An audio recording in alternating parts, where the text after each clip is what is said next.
You were the cheerful one, the one always spilling coffee or bumping into desks, the one with too loud laughter and endless apologies, usually accompanied by a dramatic little bow and a bright, sunshine filled smile. No one at John Enterprises took you too seriously. You were good to everyone, never took advantage of your position to look down on anyone, and that's why you were their favorite secretary of all time. They loved you. Except one person, John Jungkook, CEO, infamously composed, always in black suits and cold glares, the man who could freeze air with a look, and the only one who saw through your giggles just a little too easily. Late again. His voice sliced through the morning air the second you burst into the office, arms full of files, shoulder bags slipping off, and a paper cup teetering dangerously on top. You skidded to a stop in front of his glass office, panting. I'm so sorry, sir. I missed the earlier train and then my shoelace got stuck in the escalator and I had to. Excuses don't interest me, Miss Secretary. He didn't even spare you a glance, just kept typing, back straight, eyes glued to the monitor like you weren't standing there, sweating under the weight of your guilt and cardboard tray. You shuffled a little closer, trying not to drop anything. I brought you your Americano, no sugar, just like you like it. There was a pause, a faint sigh. Finally, he glanced at you, dark brows lifting just a touch. Try not to spill it this time. You saluted playfully with your free hand. Of course, sir.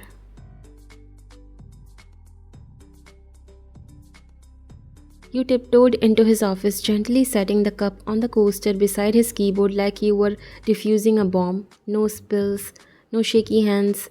Progress. He eyed the placement. Straight, he muttered. Huh? The cup. It's crooked. You blinked and adjusted it with your pinky. Straight now?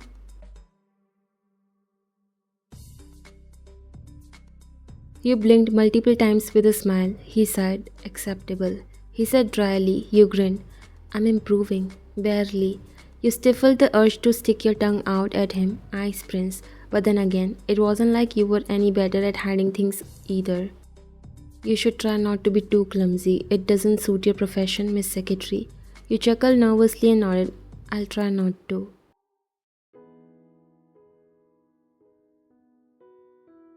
Your clumsiness wasn't an accident. It wasn't some quirky personality trait. It was practiced, natural now. A way to be overlooked, a way to hide in plain sight.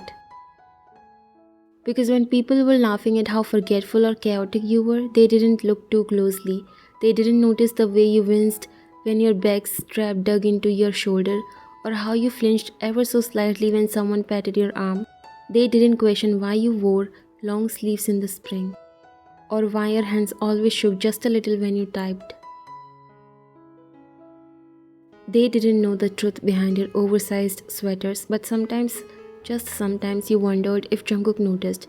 You glanced at him now, watching how his jaw moved as he chewed on a thought, the cursor blinking on his screen. You tilted your head. Sir, do you ever smile? His fingers paused above the keyboard for a second before he continued. Is it necessary? He replied without looking up. It's fine. Okay, do you smile when you're alone? No. You pouted. That's sad. He finally looked at you again. Is this your roundabout way of telling me I need therapy? You shrugged. If the shoe fits. There was a long silence. Leave before you spill something on my server, he said, turning towards his laptop. You bowed dramatically. As you command, Emperor John. As you turned to leave, you caught the tiniest twitch at the corner of his lips. Not a smile, but maybe the shadow. Everyone said you were too bubbly for this job. The CEOs like him chewed girls like you up and spit them out with legal disclaimers. But they didn't know you. They didn't know how hard it was to laugh when your body ached from hidden bruises. Your life was more stressful and screwed than this job. And to be honest, being with Jungkook, you sometimes forget your problems. He might be cold as ice, but he made you feel better in so many ways. You wore long sleeves every day, even in early summer, when the office windows begged to be opened and your co-workers rolled up their sleeves. You stayed wrapped up in soft fabrics, sweaters, cardigans, anything that covered skin. Wyan, aren't you hot in that? One of the interns had asked once. You just laughed. Cold blood, I guess I'm basically a lizard. And everyone had laughed along because you were always laughing. You said sorry when someone else bumped into you, you bowed at printers for jamming, and you twirled out of awkwardness in the hallway. You were like a cartoon in a suit, but Jungkook noticed. At first, he wrote you off as careless, the kind of girl who never outgrew high school energy and spilled pens like confetti. But it changed the day he caught you flinch. A junior manager brushed past you in the hallway and you recoiled, barely subtly but enough for him to notice. You had smiled seconds later and mumbled something about static shock. No one noticed except him. And then there was the chair, the plush and ergonomic one he brought for you last month when he promoted you to his direct assistant.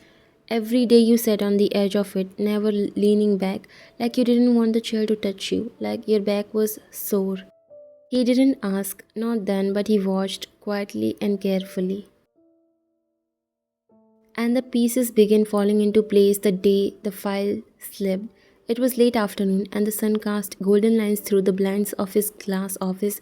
You stood by his desk, talking too fast, hands gesturing as you explained the revised schedule. Then the folder slipped from your hands and scattered papers across the polished floor.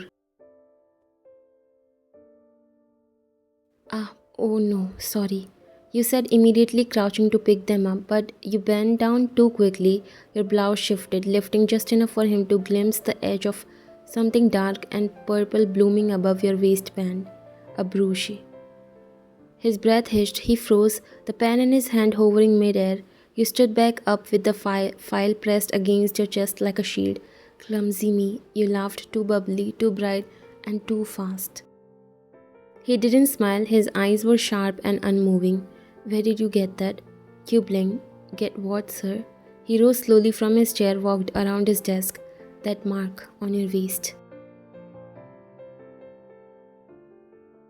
Your spine straightened instinctively. Oh, you glanced down like you hadn't remembered it. I bumped into a cabinet last week. Totally my fault. You even added a little neck scratch for effect. I'm kind of hopeless. He didn't respond, just looked at you, and in that silence you suddenly felt very small. Your fingers gripped the folder tighter. It looks worse than it is, really. The cabinet corner's kind of sharp, I guess. Which cabinet? You blinked again. Huh? Which cabinet in this building is sharp enough to leave a brooch like that? He wasn't smiling, he wasn't teasing. His tone was calm, too calm, the kind of calm that came before a storm. He forced a laugh. Oh no, not here. It was at home. My kitchen. I ran into the drawer handle. You know how those old apartments are? Everything sticks out. More silence. His gaze didn't move from your face. Do you live alone? Your throat went dry. You open your mouth, then close it again. Sort of. Sort of. Not a yes, not a no. Not an answer. Jungkook didn't press further, just nodded once. Lips tight. Be careful. You blinked. Yes, sir. And next time, he paused, then looked you dead in the eye. Don't lie to me. Your heart skipped. I'm not.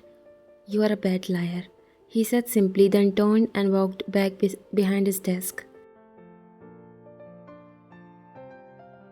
You stood frozen for a second, lips parted, unsure what hurt more, his words or how true they felt. You wanted to say something, anything, but instead you bowed quickly and whispered, I'll try not to be so clumsy next time. He didn't answer. But after you left, the Americano you always brought him remained untouched on his desk until it went cold.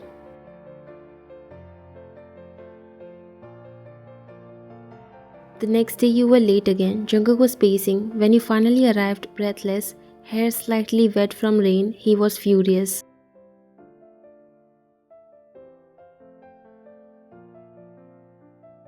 You're 20 minutes late. We have a meeting in 2 minutes. Do you take this job seriously or not? I do. I'm so sorry. You're always sorry. Do you think your charm makes up for your incompetence? Your lips trembled. You looked down. I'm doing my best, you said quietly. Then why are you always falling apart? Silence fell in the room.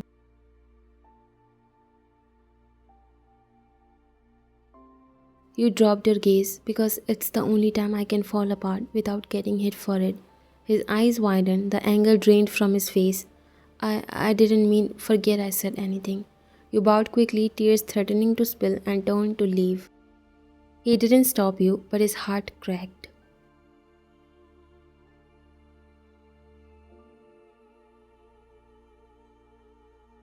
You didn't show up to work, no call, no message, no silly coffee run, selfie, nothing. Jungkook sat at his desk, pretending to type as his eyes kept flicking toward the empty chair just beyond the glass wall. Your desk still had your little plant, your pink post-its, your stupid cat mug with the cracked handle. It mocked him. By noon, he had tapped his pen against the glass of his water bottle so much that his assistant from the outer department timidly knocked to ask if everything was all right. He dismissed her. Then pulled out his phone. You didn't answer again. 5 missed calls. 6. By evening, he was in his car, driving faster than usual, barely pausing at red lights. He didn't know what he would find, but his gut twisted in the way it only did when something was very, very wrong. When he reached your apartment, the hallway smelled like fried food and cheap cleaner. He pounded on your door. No answer. He tried again, louder, then he heard it. A shuffling sound, hesitation, and finally the click of the lock. The door opened slowly and his heart dropped. You were standing there, barefoot, wrapped in a cardigan that hung off your shoulder. Your lip was split, your cheek bruised a blotchy red purple, and your eyes widened when you saw him. Wyan? You instinctively stepped back, trying to pull the cardigan tighter around your frame. Sir, what are you doing here? His brows knit instantly. What do you mean? What am I doing here? You didn't show up to work, you didn't answer your phone, you weren't replying to any messages. I'm so sorry, sir. Actually, I forgot to tell you I was not feeling well. Stop with your lies, Wyan. He cut you off. His voice rose just slightly, but not in anger, in disbelief. He stepped forward, gaze scanning your face, then stopping on your lip. His voice dropped dangerously low. What happened to your face? You panicked. I just slipped in the bathroom, hit the sink by accident. Totally my fault. I'm so clumsy, right? You gave a smile that didn't reach your eyes. Classic me. But Jungkook wasn't buying it. His jaw ticked. His eyes traveled from your face to your wrist where the cardigan had slipped slightly, revealing a faint yellowish green bruise, and then to the bare legs under the oversized t-shirt. Wyan? He said your name again, softer this time, but firmer too. Tell me the truth, right now. You shook your head, stepping back further into the doorway. Sir, really, I'm fine. It's not a big deal. I was just going to sleep it off and... Before you could finish, from the hallway behind you, a low voice called out, Who the hell is at the door? Jungkook's eyes sharpened. A tall figure appeared, a man in a grey tank top, holding a beer bottle, his expression lazy and irritated. He squinted at Jungkook. What the freak? Who are you? Jungkook's jaw clenched so tightly it could have cracked teeth. Wyan, he said lowly, not looking away from the man. Is this him? His shoulders shrank inward. He's just having a bad day. You murmured. The man scoffed behind you. What the hell is this? Your office boyfriend coming to check on his little pet project? You flinched at the tone. Jungkook stepped forward, this time with deadly calm. Don't touch her again. The man laughed, drunk and careless. Or what? You gonna cry about it, pretty boy? Jungkook didn't speak. He just looked at you again, really looked, and saw how your sweater sleeve was tucked awkwardly over your wrist, how your other hand had finger-shaped bruises blooming. That was it. He pulled out his phone. What are you doing? You asked quickly, alarmed, calling the police. Don't, you whispered. He'll just get angrier next time. He always says he'll change.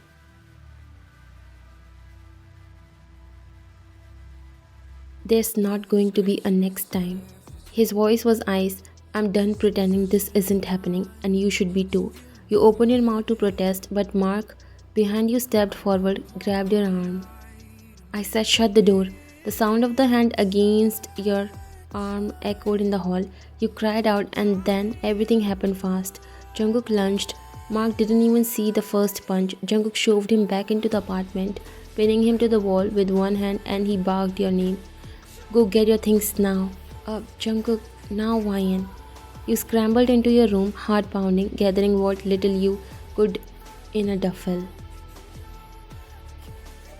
Meanwhile, Jungkook kept his hand on the man's collar until the police arrived because yes, he called them, told them everything, showed them the bruises on your arms, the split lip, even the trembling in your fingers as you zipped your bag. The officers cuffed Mark. He protested, slurred, spat. Jungkook didn't flinch. And you stood in the doorway, clutching your bag, staring at him with wide eyes full of silent gratitude. He turned to you once. The police left with your abuser in the back seat. Come with me. You nodded, unable to speak. That night you sat on the floor of Jungkook's apartment, knees pulled tightly to your chest. You were wrapped in one of his oversized hoodies, soft, warm, unfamiliar, and held a cup of chamomile tea between your hands, the steam curling gently against your skin. You hadn't spoken for a while. The clock ticked. The city hummed faintly outside. Jungkook sat beside you, close but not crowding. He didn't ask questions, didn't push. His hand rested gently over yours, thumb drawing slow, reassuring circles over the bruises that painted your knuckles like wilted violets. The warmth of his touch grounded you. Finally, your voice broke the silence, fragile, like it had cracked from holding in too much of for too long. I didn't think anyone would care. He turned his head, brows drawn together. You were wrong. Tears swelled in your eyes. It's my fault. You know I stayed. His voice came immediately. No, it's not. Manipulators manipulate you, twist your heart, make you think pain is love. That's not on you. You let out a shaky breath. I let it happen. No, Ryan. He leaned closer. You tried to survive. That's not weakness. That's strength. You finally looked at him. And in his eyes you saw no pity, just care, warmth and patience, the kind of look that didn't make you feel like a burden or broken. Why are you doing all this for me? You asked quietly, voice barely above a whisper. He didn't even blink. Because you matter to me, Ryan, more than you think. That should have been enough to break you, but instead it gave you the strength to speak more, to tell him the part of the story no one knew. He wasn't always like that, Jungkook. The man who hit me tonight, that's not the person I first met. His brows furrowed slightly. I was 18, you went on. When my parents died, everything in my life just fell apart. I couldn't breathe, I couldn't eat. I used to just lie in bed hoping I wouldn't wake up the next day. Jungkook's hand tightened slightly over yours, but he stayed quiet, letting you speak. And then he came along. He was kind, patient. He held me when I cried. He stayed up all night just talking to me because I was afraid to sleep alone. He gave me a reason to get up. He gave me a reason to try again. He swallowed thickly, blinking fast. For a while, he was everything I needed. Jungkook's eyes softened. You looked down at your tea. We were together for years, and slowly things changed. He got possessive, angry, jealous of everyone. At first, it was just yelling, accusations. Then he would apologize with flowers, with tears. I thought I could fix it, that he was hurting too, that maybe I wasn't doing enough to help. Your voice cracked, and by the time I realized it wasn't me, it was him, I was too deep. I was so emotionally dependent on him, I didn't know how to leave. Silence. Jungkook exhaled like his heart had been holding its breath the whole time. Ryan, you were trying to survive grief, and someone took advantage of that. You nodded, tears finally falling. I hated myself for staying, for making excuses. I kept thinking, if I left, I would be alone again, and I didn't think I could survive. That fear didn't let me leave. Jungkook reached out slowly, giving you time to pull away if you wanted, but you didn't.